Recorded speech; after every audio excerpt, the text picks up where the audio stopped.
Bonjour, aujourd'hui on va travailler sur la division posée. On a déjà fait la division, le partage, le groupement en ligne. Et maintenant on va apprendre comment poser une division. Comment on fait pour poser une division? Pour poser une division, il suffit de mettre le nombre qu'on divise, qu'on appelle le dividende, qu'on va mettre en bleu. À gauche, tracer une ligne à droite de celui-ci, puis écrire le diviseur, le nombre qui divise. Voilà, on va écrire en vert. On trace ensuite une ligne en dessous du diviseur. On va écrire le résultat appelé le quotient en dessous du diviseur et on va l'écrire en rouge. On va calculer chiffre par chiffre. À gauche, on va écrire uniquement en noir et à droite uniquement en rouge. Donc, on va déjà commencer en se posant la question combien de fois 8 dans 9. Donc, on va calculer chiffre par chiffre combien de fois 8 dans 9. On cherche le résultat le plus proche qui est plus petit que 9. 8 fois 1 égale 8. Il y a donc 1 fois 8 dans 9. Et donc, on écrit 1 au quotient en rouge. Et le résultat, 8 fois 1 égale 8. On écrit en dessous, en noir. 9 moins 8 égale 1. On poursuit avec la division. Combien de fois 8 dans 1? C'est impossible puisque 8 est plus grand que 1. On doit donc descendre le chiffre 6 pour nous permettre de continuer le calcul. Combien de fois 8 dans 16? 8 fois 2 égale 16. Donc on va écrire le 2 au quotient. 8 fois 2 égale 16. On va écrire 16 ici. 16 moins 16 égale 0. Combien de fois 8 dans 0? C'est impossible puisque 8 est plus grand que 0. Il n'y a plus de chiffres à descendre et la division est donc finie. Donc 96 divisé par 8 égale 12. On peut vérifier la division en multipliant. Donc 8 fois 12. 8 fois 2, ça fait 16. 8 fois 1, ça fait 80. 80 plus 16, ça fait 96. On va s'entraîner. Donc on va mettre le dividende. Donc 79 divisé par 3 égale combien? Combien de fois 3 dans 7? On cherche le résultat le plus proche qui est plus petit que 7. 3 fois 2 égale 6. Il y a donc 2 fois 3 dans 7. On écrit 2 au quotient. 3 fois 2 égale 6. Et 7 moins 6 égale 1. Donc 3 fois 2 égale 6. Et on soustrait. Combien de fois 3 dans 1? C'est impossible puisque 3 est plus grand que 1. Qu'est-ce qu'on fait alors? On descend donc le chiffre 9. Et on obtient 19. Combien de fois 3 dans 19? Pareil, on cherche le résultat le plus proche qui est plus petit que 19.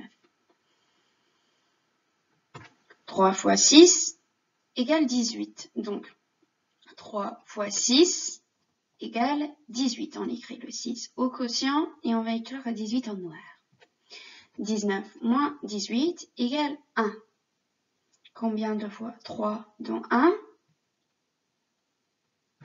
C'est impossible puisque 3 est plus grand que 1. Il n'y a plus de chiffre à descendre. La division est donc finie. Il reste 1. On ne peut plus continuer le calcul, mais il y a donc 1 qui reste. C'est notre reste. Alors, 79 divisé par 3 est égal à 26 avec un reste de 1. On vérifie la division en multipliant. Donc 3 fois 26 égale 78 plus 1 égale 79.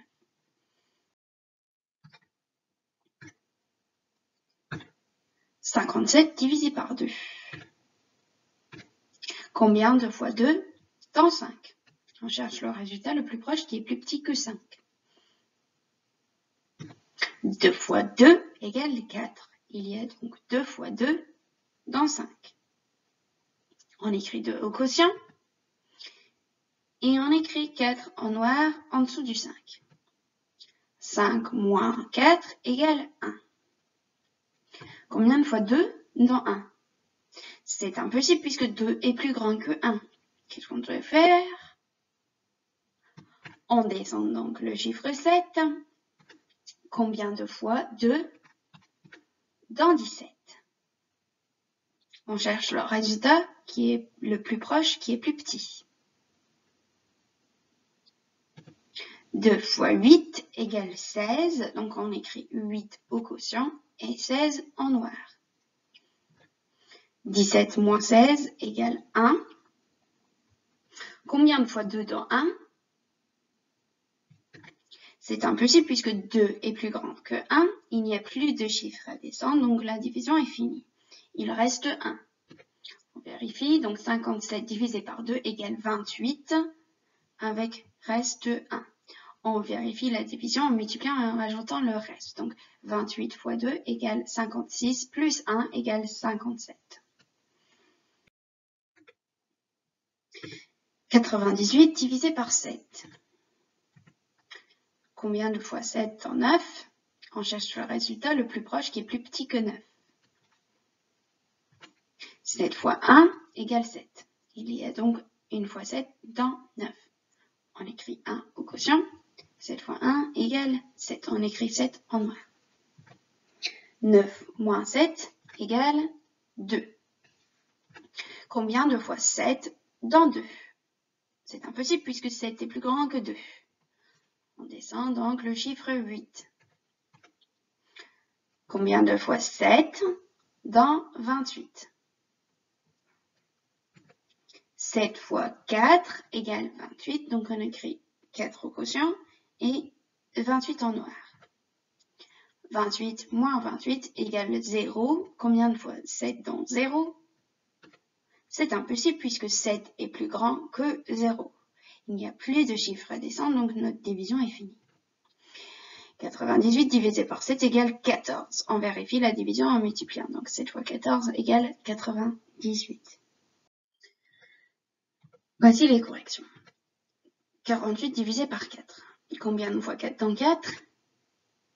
Il y a 1 fois 4 dans 4. On écrit 1 au quotient et le 4 en noir. 4 moins 4 égale 0. Combien de fois 4 dans 0? C'est impossible. On descend le 8. Combien de fois 4 dans 8? 4 fois 2 égale 8. Donc on écrit 2 au quotient et 8 en noir. 8 moins 8 égale 0. Combien de fois 4 dans 0? C'est impossible. Donc, il n'y a plus de chiffres à descendre et notre division est finie. 48 divisé par 4 égale 12. Donc, 4 fois 2 égale 8. 4 fois 1 égale 4. Donc, 48. 69 divisé par 3. Combien de fois 3 dans 6? 2 fois 3 égale 6. Donc, on écrit 2 au quotient et 6 en noir. 6 moins 6 égale 0. Combien de fois 3 dans 0? C'est impossible puisque 3 est plus grand que 0. Qu'est-ce qu'on fait? Alors, on descend le 9. Combien de fois 3 dans 9? 3 fois 3 égale 9. On écrit 3 au quotient et on écrit 9 en noir. 9 moins 9 égale 0. Combien de fois 3 dans 0? C'est impossible puisque 3 est plus grand que 0. Il n'y a plus de chiffres à descendre, notre division est finie. Et on vérifie, donc 69 divisé par 3 égale 23, on vérifie en multipliant. 3 fois 3 égale 9, 3 fois 2 égale 6, donc ça fait 69. Ensuite, 85 divisé par 5. Combien de fois 5 dans 8? On cherche le résultat le plus proche qui est plus petit que 8. 5 fois 1 égale 5. Il y a donc 1 fois 5 dans 8, on écrit 1 au quotient et 5 en noir. 8 moins 5 égale 3. Combien de fois 5 dans 3? C'est impossible puisque 5 est plus grand que 3. Qu'est-ce qu'on doit faire?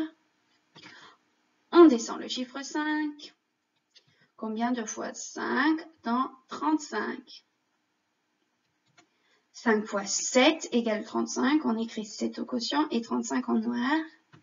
35 moins 35 égale 0. Combien de fois 5 dans 0? C'est impossible puisque 5 est plus grand que 0. Il n'y a plus de chiffres à descendre, donc notre division est finie. 85 divisé par 5 égale donc 17. Et on peut vérifier en multipliant. 5 fois 7 égale 35. 5 fois 1 égale 5. Donc 5 plus 3 égale 8. Donc ça fait 85. 98 divisé par 7. Combien de fois 7 dans 9? On cherche le résultat le plus proche qui est plus petit que 9. 7 fois 1 égale 7. Il y a donc 1 fois 7 dans 9. On écrit 1 au quotient et c'est en noir. 9 moins 7 égale 2. Combien de fois 7 dans 2? C'est impossible puisque 7 est plus grand que 2. Qu'est-ce qu'on fait? On descend le chiffre 8. Alors, combien de fois 7 dans 28? 7 fois 4 égale 28, donc on écrit 4 au quotient et 28 en noir. 28 moins 28 égale 0. Combien de fois 7 dans 0? C'est impossible puisque 7 est plus grand que 0. La division est finie, il n'y a plus de chiffres à descendre. Et on vérifie, donc 98 divisé par 7 égale 14. 7 fois 4 égale 28. 7 fois 1 égale 7, plus le 2 retenu, donc ça fait 98. Et le dernier calcul, 81 divisé par 6. Combien de fois 6 dans 8? On cherche le résultat le plus proche qui est plus petit que 8. 6 fois 1 égale 6, donc on écrit 1 au quotient et 6 en noir. 8 moins 6 égale 2. Combien de fois 6 dans 2? C'est impossible puisque 6 est plus grand que 2. Qu'est-ce qu'on fait? On descend le 1. Combien de fois 6 dans 21? On cherche le résultat le plus proche qui est plus petit que 21. Alors, 6 fois 3 égale 18. On écrit 3 au quotient et 18 en noir. Alors, 21 moins 18, on rajoute la retenue en haut, la retenue en bas. Donc 11 moins 8, ça fait 3. 2 moins 2 égale 0. Donc, il nous reste 3. Combien de fois 6 dans 3? C'est impossible puisque 6 est plus grand que 3. Il n'y a plus de chiffres à descendre, la division est finie. Et donc, il nous reste 3. Le calcul est donc 81 divisé par 16 égale 13, reste 3. On vérifie la division en multipliant. Donc, 6 fois 3 égale 18. 6 fois 1 égale 6. Donc, ça fait 78 plus 3 égale 81.